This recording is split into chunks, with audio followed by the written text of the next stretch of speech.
ఆడవాళ్ళు నుదుట మీద కుంకుమను ఎందుకు పెట్టుకుంటారో మీకు తెలుసా?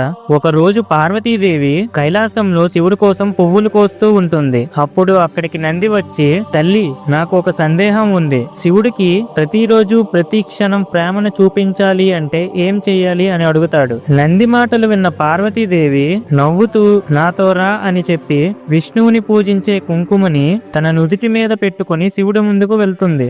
ఆ కుంకుమ వల్ల పార్వతీదేవి ముఖం ముందుకన్నా ఇంకా అందంగా కనిపిస్తుంది పరమేశ్వరుడి కళ్ళకి. శివుడు, ఎందుకు పార్వతి ఈ రోజు కొత్తగా నుదుటి మీద కుంకుమ పెట్టుకున్నావు అని అడుగుతాడు. అప్పుడు పార్వతీదేవి, నీ మీద నా ప్రేమను నిరంతరం గుర్తు చేయడానికి ఈ కుంకుమను పెట్టుకున్నా స్వామి అని ప్రేమతో చెప్తుంది. పార్వతీదేవి ప్రేమను చూసి మురిసిపోయిన శివుడు, దేవి, ఇప్పటి నుంచి ఏ స్త్రీ అయితే తన భర్తకు ఆమె ప్రేమను పంచడానికి నుదుట మీద కుంకుమ పెట్టుకుంటుందో ఆ భర్తకి సంతోషము మరియు ఆయుస్సు పెరుగుతుంది అని వరం ఇస్తాడు శివుడు. అందుకే ఆ రోజు నుంచి ఈ రోజు వరకు ఆడవాళ్ళు నుదుట మీద కుంకుమ పెట్టుకుంటూ వారి భర్తల ఆయుస్సుని పెంచుతున్నారు.